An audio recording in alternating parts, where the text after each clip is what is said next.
Hello বন্ধুরা, good afternoon. তোমরা সবাই এত গরমে কেমন আছো? আজকে তোমাদের সামনে নিরামিষ রান্না নিয়ে চলে এসেছি।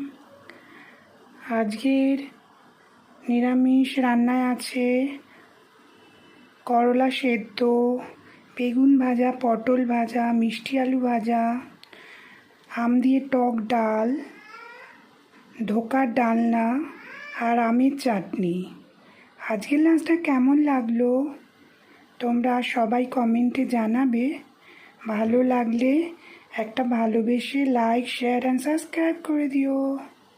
সাপোর্ট করো বন্ধুরা, ফলো করো, পাশে থাকো।